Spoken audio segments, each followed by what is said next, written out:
जीवन में किसी उद्देश्य या लक्ष्य तक पहुंचने से ज्यादा महत्वपूर्ण उस यात्रा को अच्छे से संपन्न करना होता है। जीवन में हजारों लड़ाइयां जीतने से बेहतर स्वयं पर विजय प्राप्त करना है। अगर ये कर लिया तो फिर जीत हमेशा तुम्हारी होगी, इसे तुमसे कोई नहीं छीन सकता। ये प्रमुख उद्देश्य भगवान बुद्ध के। भगवान बुद्ध वो जिन्होंने बौद्ध धर्म की स्थापना की थी।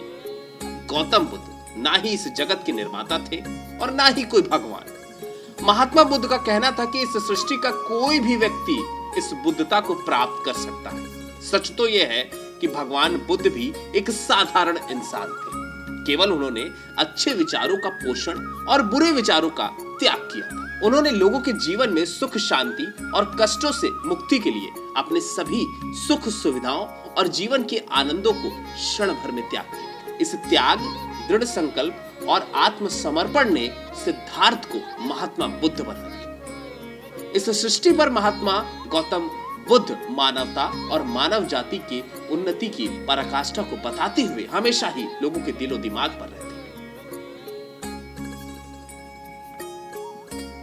महात्मा बुद्ध का जन्म 563 ईसा पूर्व लुम्बिनी कपिलवस्तु में हुआ था, जो कि नेपाल में स्थित है। उस समय भारत को जम्बू द्वीप के नाम से जाना जाता। महात्मा बुद्ध का जन्म शाक्य वंश में हुआ था, जो कि रोहिणी नदी के किनारे स्थित है। उनकी माता का नाम माया देवी और पिता का नाम शुद्धोधन था।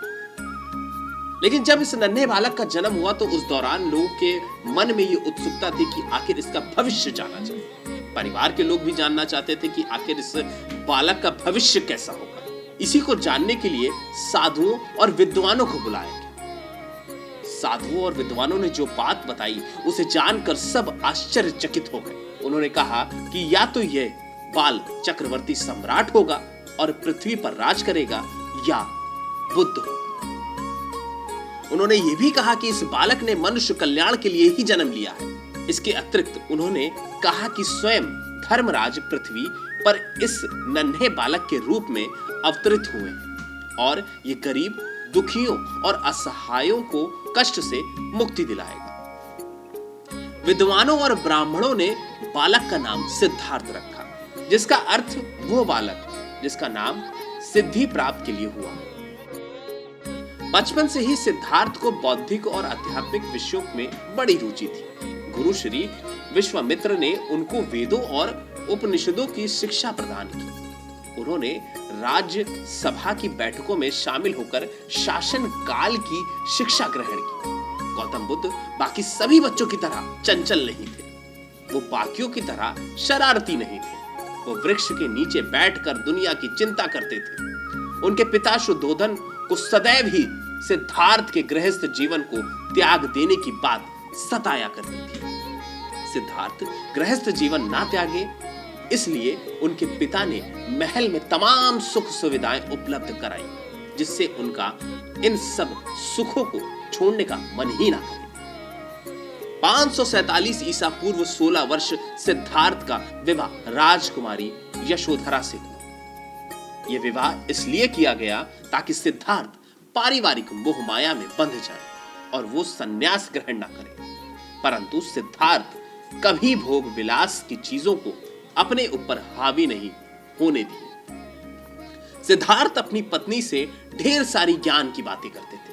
उनका कहना था कि पूरे संसार में केवल स्त्री ही पुरुष के आत्मा को बांध सकती है। इस बीच यशोधरा ने पुत्र राहुल को जन्म दिया। सिद्धार्थ महल में रहकर भी बाहरी दुनिया के बारे में चिंतित रहते थे और इसी वजह से वो महल और बाकी चीजों में अपना ध्यान नहीं लगा पाते थे। पारिवारिक मोह माया को भी कभी वो अपने लक्ष्य की प्राप्ति के बीच में नहीं आने देते थे। कभी कभार सिद्धार्थ महल के बाहर घूमने के लिए निकलते थे ताकि वो दुनिया देख सके। एक बार उन्होंने रास्ते पर चलते हुए एक वृद्ध कमजोर व्यक्ति को देखा जो झुककर चल रहा था। उसकी आंखें धसी हुई थी। यह दृश्य सिद्धार्थ के मन को काफी विचलित करने लगा।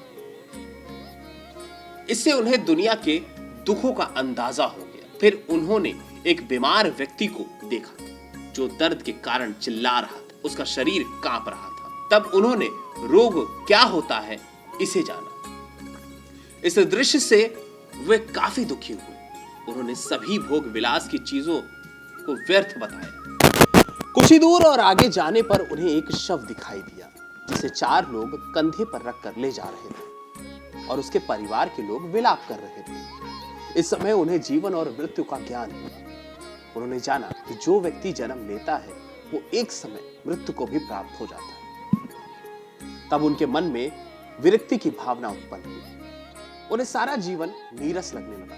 थोड़ी दूरी पर उन्हें एक सन्यासी दिखाई जो सांसारिक मोह माया से दूर प्रसन्न चित्त वाला था, मानो वो सारे दुखों से पार जा चुका था। इस दृश्य को देखकर सिद्धार्थ ने संकल्प लिया कि वो इस मोह माया को त्याग कर संन्यास ग्रहण करेगा। उसी रात्रि सिद्धार्थ ने अपनी पत्नी यशोधरा और पुत्र राहुल को छोड़कर सत्य की खोज में जंगल की तरफ अपना रास्ता तय करते हुए कूच कर दिया ताकि दुनिया में सुख शांति स्थापित हो सके। सिद्धार्थ परम सत्य और शांति की खोज में गया के समीप उर्विल्य के जंगलों में पहुंच गए। वहां उन्होंने 6 साल तक कठोर तपस्या की, परंतु उन्हें ज्ञान की प्राप्ति नहीं हुई।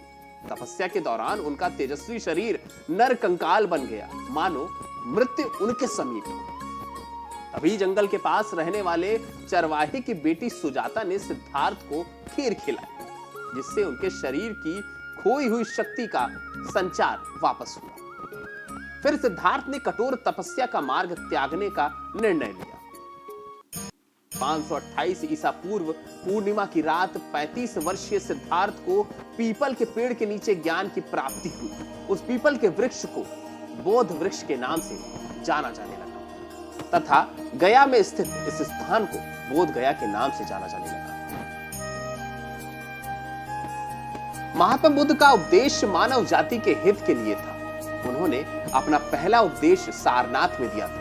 वहां 5 मित्रों को अपना अनुयायी बनाया था। उन्हें भी धर्म के प्रचार के लिए भेज दिया था। महात्मा बुद्ध ने सभी दुखों के कारण और निवारण के लिए अष्टांगिक मार्ग बताया तथा तृष्णा को सभी दुखों का कारण बताया। महात्मा बुद्ध ने अहिंसा का समर्थन किया, पशु हत्या का विरोध भी किया।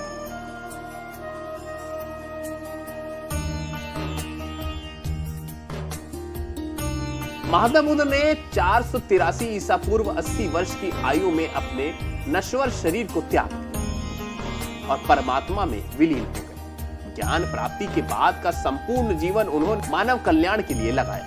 वो ये ज्ञान केवल अपने तक सीमित नहीं रखना चाहते। इसी कारण उन्होंने अनेकों उपदेश दिए तथा अपने ज्ञान को अमर कर दिया। गौतम बुद्ध ना ही जगत के निर्माता थे और ना ही कोई भगवान। महात्मा बुद्ध का कहना था कि इस सृष्टि का कोई भी व्यक्ति इस बुद्धता को प्राप्त कर सकता है। सच तो यह है कि बुद्ध भी एक साधारण इंसान थे। केवल उन्होंने अच्छे विचारों का पोषण और बुरे विचारों का त्याग किया।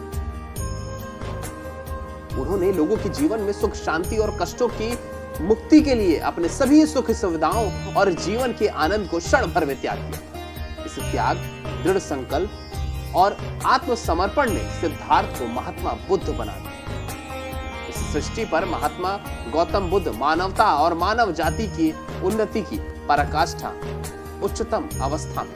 महात्मा बुद्ध से जुड़े हुए यूं तो कई सारे किस्से हैं, लेकिन एक ऐसा किस्सा जब सम्राट अशोक भी महात्मा बुद्ध के सामने नतमस्तक हो गया और उनकी सारी बातों को मानते हुए लोगों के हित में काम करने लगा। कलिंग युद्ध सम्राट अशोक के नेतृत्व में लड़ा गया था, जिसमें विशाल नरसंहार हुआ था। युद्ध की विनाशशीलता ने सम्राट को शोकाकुल बना दिया था और वो प्रायश्चित करने के प्रयत्न में बौद्ध विचारधारा की ओर आकर्षित हुआ। कलिंग युद्ध ने अशोक के हृदय में महान परिवर्तन कर दिया था। उसका हृदय मानवता के प्रति दया और करुणा के उद्वेलित हो गया था। उसने युद्ध क्रियाओं को सदा के लिए बंद कर देने की प्रतिज्ञा की। यहां से आध्यात्मिक और धम्म विजय का युग शुरू हुआ। भगवान बुद्ध कहते हैं कि अज्ञानी होना बैल होने के बराबर है, जो सिर्फ आकार में बड़ा होता है, लेकिन उनके दिमाग में कोई बुद्धि नहीं होती। बुराई से बुराई कभी खत्म नहीं होती। घृणा तो केवल प्रेम द्वारा ही समाप्त की जा सकती है। ये एक अटूट सत्य है। अपना रास्ता हमें खुद से बनाना होता है, क्योंकि हम इस दुनिया में अकेले आए थे और अकेले ही जाएंगे। ऐसे में हमें हमारी किस्मत भी खुद बनानी होती है। इस तरह के कई सारे प्रमुख उपदेश भगवान बुद्ध की तरफ से दिए जाते रहे और लगातार देश दुनिया में भगवान बुद्ध के अनुयायी और बौद्ध धर्म को अपनाने वाले लोगों की संख्या बढ़ती जा रही है। भारत के साथ साथ न जाने कितने देशों में भगवान बुद्ध की पूजा हो रही है। कई देशों में भगवान बुद्ध की मंदिरों को बनाया गया है। लगातार भगवान बुद्ध की छाया देश दुनिया पर छाती जा रही है।